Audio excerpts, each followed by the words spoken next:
वैशाख मास महत्तम अध्याय 2। जय श्री राधा कृष्ण। पुराणों में वर्णित है कि वैशाख माह में पूजा अर्चना और स्नान करने से श्री हरि को बड़ी सरलता से प्राप्त किया जा सकता है और आपके लिए उन्हें प्राप्त करना और भी आसान है, क्योंकि आप पर श्री कृष्ण की साक्षात कृपा है। तभी आप ये वैशाख मास महत्तम को सुन पा रहे हो। अब इस कृपा को बढ़ाते हुए ज्यादा से ज्यादा नाम जाप करना और अब प्रेम मन और भाव से इस वैशाख मास महत्तम को सुनो। अब गणेश जी महाराज और अपने गुरुदेव को याद करते हुए वैशाख मास महत्तम का दूसरा अध्याय सुनते हैं। मंगलकारी देव तुम मंगल करो गणेश, जगवंदन तुम रे करे काटो सबके कलेश। बोलो गणेश जी महाराज की जय। गुरु मन में बैठत सदा, गुरु है भ्रम का काल, गुरु अवगुण को मेटता मिटे सभी भ्रम जाल।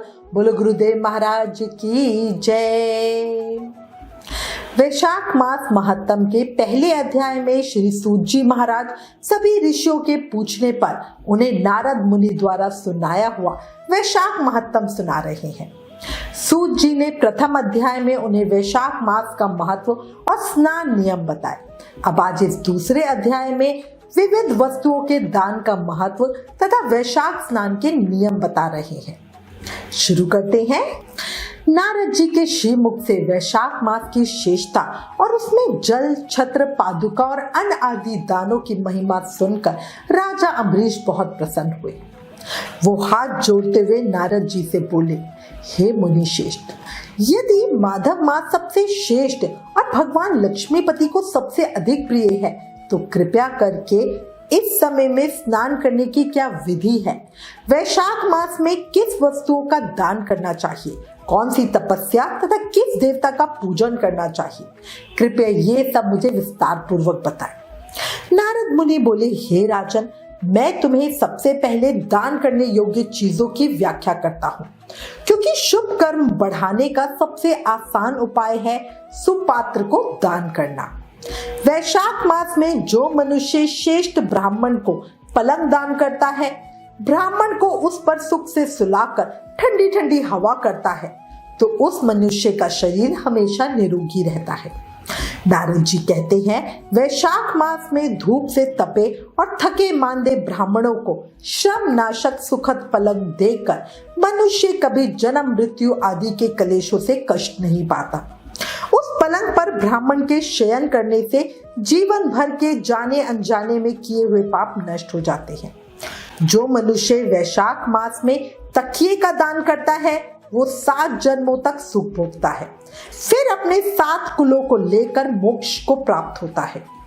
जो वैशाख मास में पहनने के लिए कपड़े और बिछावन देता है वो उसी जन्म में सभी भोगों से संपन्न हो जाता है और समस्त पापों से रहित हो ब्रह्म निर्वाण यानी मोक्ष को प्राप्त होता है। यहाँ आपकी जानकारी के लिए बता दूं, बिछावन मतलब बिछाने या लेटने के लिए इस्तेमाल होने वाली चीजें, जैसे बिस्तर, चादर, गद्दा वगैरह। अच्छा, इसके बाद नारद मुनि पुनः बोले, हे राजेंद्र, जो मनुष्य वैशाख मास में शय्या दान करते हैं वो इसी जन्म में सभी सुखों को भोगते हैं। उनके कुल की वृद्धि होती है, कोई रोग नहीं होता, उन्हें बड़ी आयु, निरोग्यता, यश और धैर्य मिलता है। इस मास में दान आदि करने का अपार फल होता है। जो तिनके की बनी या अन्य खजूर आदि के पत्तों की बनी हुई चटाई दान करता है उसकी उस चटाई पर साक्षात भगवान विष्णु शयन करते हैं। चटाई देने वाला बैठने और बिछाने आदि में सब ओर से सुखी रहता है। जो सोने के लिए चटाई और कंबल देता है वो संचित पापों से मुक्त हो जाता है, क्योंकि निंद्रा से दुख का नाश होता है, निंद्रा से थकावट दूर होती है और वो निंद्रा चटाई पर सोने वाले को सुखपूर्वक आ जाती है। हे राजन, जो वैशाख में कंबल का दान करता है वो अकाल मृत्यु से छूटकर 100 वर्ष तक जीवित रहता है। धूप से कष्ट पाए हुए ब्राह्मण को जो पतला वस्त्र दान करता है वो पूर्ण आयु और परलोक में उत्तम गति को पाता है। कपूर भीतर की गर्मी को दूर करता है, इसलिए जो कोई कपूर का दान ब्राह्मण को देता है उसे मोक्ष मिलता है और दुखों का नाश होता है। जो ब्राह्मण को फूल और रोली यानी कुमकुम देता है वो लौकिक भोगों का भोग करके मोक्ष को प्राप्त होता है। जो खस, कुशा और जल से सुगंध युक्त चंदन देता है वो सब भोगों में देवताओं की सहायता पाता है तथा उसके पाप और दुख की हानि होकर परम आनंद की प्राप्ति होती है।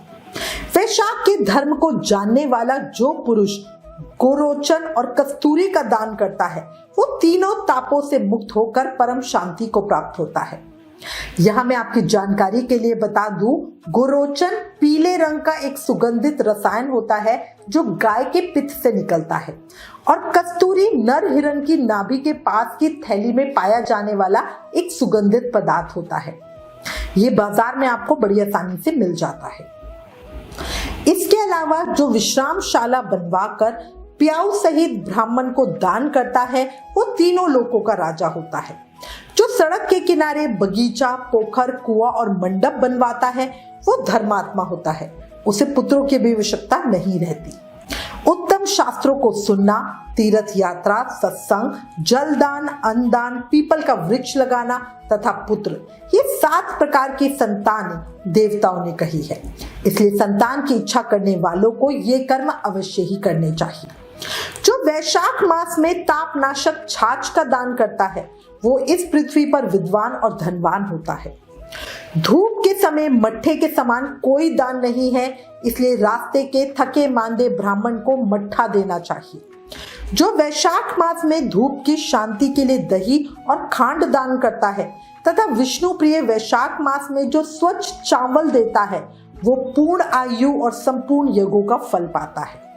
जो मनुष्य ब्राह्मण के लिए गौ का घी दान करता है वो अश्वमेध यज्ञ का फल पाकर विष्णु लोक में आनंद का अनुभव करता है। जो दिन के ताप की शांति के लिए सायकाल में ब्राह्मण को ईख यानी गन्ना दान करता है उसको अक्षय पुण्य फल प्राप्त होता है। जो वैशाख मास में शाम को ब्राह्मण के लिए फल और शरबत देता है उससे उसके पितरों का निश्चय ही अमृत पान का अवसर मिलता है। जो वैशाख के महीने में पके हुए आम के फल के साथ शरबत देता है उसके सारे पाप निश्चय ही नष्ट हो जाते हैं। जो वैशाख के अमावस्या को पितरों के उद्देश्य से कस्तूरी, कपूर, बेला और खस आदि से बना शरबत से भरा हुआ घड़ा दान करता है वो 96 श्राद्ध करने का पुण्य फल पाता है। चंदन के दान से हड्डियों का दुख दूर हो जाता है। जो जल से भीगी चंपा और कुशा का दान करता है वो सब पापों से मुक्त हो जाता है। इतना कह के नारद मुनि कुछ क्षण रुके और फिर पुनः बोली, हे राजन, अब मैं तुम्हें वैशाख स्नान की विधि बताता हूँ, ध्यान पूर्वक सुनो। जैसे रसों में दूध, दूध में दही और दही से घी उत्तम है, ऐसे ही मासों में कार्तिक मास, कार्तिक से माघ मास और माघ मास से वैशाख मास अधिक उत्तम है। इसमें किए हुए शुभ कर्म बरगद की डालियों की तरह बढ़ते रहते हैं। सूर्य देव के मेष राशि में स्थित होने पर भगवान विष्णु के उद्देश्य से अवश्य ही प्रातःकाल स्नान करके भगवान विष्णु की पूजा करनी चाहिए। इसी का एक पौराणिक इतिहास सुनो। महिरथ नाम का एक राजा था जो सदा कामनाओं में आसक्त और अजितेंद्रिय था। वो केवल वैशाख स्नान के सुयोग से स्वतः ही बैकुंठ धाम को चला गया। वैशाख मास के देवता भगवान मधुसूदन है। वैशाख मास में भगवान की प्रार्थना का मंत्र इस प्रकार है, मधुसूदन देवेश वैशाखे मेषे ग्रवो प्रातः स्नानं करिष्यामि निर्विघ्नं कुरु मे माधव। अर्थात हे मधुसूदन भगवान, हे देवेश्वर, हे माधव, मैं मेष राशि में सूर्य के स्थित होने पर वैशाख मास में प्रातः स्नान करूंगा। आप इसे निर्विघ्न पूरा कराएं, बिना किसी परेशानी के पूरा कराएं। और इसके बाद इस मंत्र को बोलते हुए अर्ध मतलब जल देना चाहिए सूर्य को। वैशाखे मेषेग भानो प्रातः स्नानः परायणः अर्धम तेहम तदस्यामि ग्रहण मधुसूदन।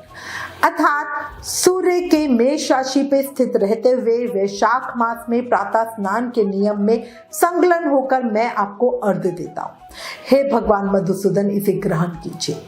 गंगा आदि नदी, सभी तीर्थ, सब जलाशय मेरे दिए हुए अर्घ से प्रसन्न हो, इसे ग्रहण करे और मुझ पर प्रसन्न होकर यथोचित फल दे।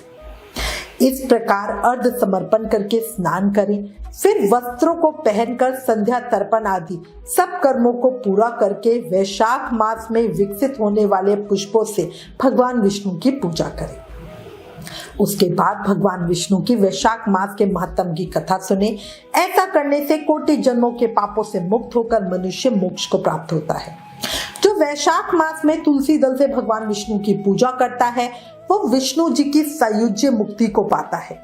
वैशाख में तेल लगाना, दिन में सोना, कांसे के पात्र में भोजन करना, खाट पर यानी पलंग पर सोना, घर में नहाना, निषिद्ध पदार्थों का भोजन खाना, दोबारा भोजन करना तथा रात में खाना, ये 8 बातें वैशाख में त्याग देनी चाहिए। जो मनुष्य वैशाख में उत्तम कथा नहीं सुनता, ना किसी तीर्थ में जाके स्नान करता, ना दान देता, वो नरक में जाता है और चंडाल योनि को प्राप्त होता है। फिर उसे कुत्ते की योनि 100 वर्षों तक प्राप्त होती है। फिर गधे या खच्चर की योनि प्राप्त करके वो नरकगामी होता है। वैशाख मास में व्रत का पालन करने वाला मनुष्य यदि पत्तल में भोजन करता है तो वो सब पापों से मुक्त होकर विष्णु लोक में जाता है। जो विष्णु भक्त वैशाख मास में नदी स्नान करता है वो 3 जन्मों के पापों से निश्चय ही मुक्त हो जाता है। जो प्रातः काल सूर्योदय के समय किसी समुद्र गामिनी नदी में वैशाख स्नान करता है वो 7 जन्मों के पापों से तत्काल ही छुटकारा पा लेता है। जो मनुष्य 7 गंगाओं में से किसी में भी उषा काल में स्नान करता है वो करोड़ों जन्मों में उपार्जित हुए पापों से निसंदेह मुक्त हो जाता है। अभी 7 गंगा कौन सी है? जानवी जिसे गंगा जी कहते हैं, वृद्ध गंगा है गोदावरी, कालिंदी यानी यमुना, सरस्वती, कावेरी, नर्मदा और वेणी, ये 7 गंगाएं कही गई हैं। वैशाख मास आने पर जो प्रातः काल बावलियों में स्नान करता है उसके महापातकों का नाश हो जाता है। कंद, मूल, फल, शाक, नमक, गुड़, बेर, पत्र, जल और छाछ, इनमें से जो भी चीजें वैशाख में दी जाती हैं वो सब अक्षय फल देने वाली होती है। ब्रह्मा आदि देवता भी बिना दिए हुए कोई वस्तु नहीं पाते। दान ना करने से दरिद्रता आती है, इसलिए सुख की इच्छा रखने वाले पुरुष को वैशाख मास में अवश्य ही दान करना चाहिए। जो कोई धन संपन्न ना हो, दरिद्री हो या पराधीन हो, उसे जो वस्तु मिल जाए वो ही ब्राह्मण को दान दे दे। जैसे कोई बड़ा मकान अच्छा, सुंदर और सब सामग्रियों से सजा हो मगर उस पर छत ना हो तो वो मकान शोभा नहीं पाता। जैसे दया ना होने पर सब गुण बेकार हैं।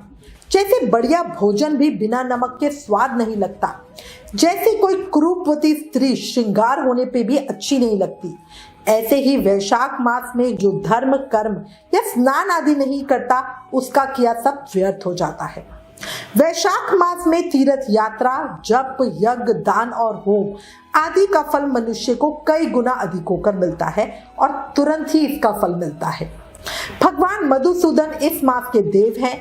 जिसने किसी भी प्रकार वैशाख मास में भगवान मधुसूदन का पूजन नहीं किया वो मूढ़ बुद्धि सूकर की योनि पाता है। वैशाख मास महत्तम अध्याय 2 संपूर्ण। कल अध्याय 3 में आगे की कथा सुनेंगे। देखो, इस अध्याय में बहुत सुंदर वैशाख स्नान का हमें फल बताया गया है, साथ ही किस चीज को दान करने का क्या फल मिलता है वो भी बताया गया है। बार बार कह रही हूँ, अभी भी समय है, इस समय का सदुपयोग कर लो। और अंत में मनुष्य जीवन मिलना बहुत मुश्किल है, याद कर लो। अगर हमें मानव जीवन मिला है, उस पर भगवान की कृपा भी मिली है, तो हम ये महाफलकारी भगवान की कथा को सुन पा रहे हैं, है ना? तभी हमें पता चल रहा है कि हम पे भगवान की कृपा है। तो समझ लो हम कितने ज्यादा भाग्यशाली हैं। बस अब इस जीवन का अधिक से अधिक उपयोग करके, अधिक से अधिक लाभ उठाकर जीवन में श्रेष्ठ कर्म करो ताकि जन्म मरण से छुटकारा मिल सके। और हमेशा याद रखना, जीवन क्षणभंगुर है, अभी है और अभी नहीं। बहन की शादी में नाचते नाचते भी लोग चले जा रहे हैं, है ना? अब अगली घड़ी भी पता नहीं कि क्या हो जाए, तो क्यों ना इस शरीर का उपयोग करके अभी कर्मों के बंधन से मुक्ति पा ली जाए। और इसका सबसे आसान रास्ता है नाम जाप करना। याद रखो, कलयुग केवल नाम आधारा। सिर्फ नाम जाप करके भक्ति, प्रेम, शक्ति, मुक्ति सब पाया जा सकता है। इसलिए प्रेम से, मन से, भाव से हर समय, हर पल, हर सांस के साथ जाप करते रहो। हरे कृष्ण कृष्ण कृष्ण हरे हरे, हरे राम राम राम हरे हरे। लास्ट में एक रिक्वेस्ट, प्लीज इन वीडियोस को ज्यादा से ज्यादा शेयर करके शास्त्रों का प्रचार करो, ये भी एक सेवा है। Please like, share and subscribe. Thank you. जय श्री राधा कृष्ण।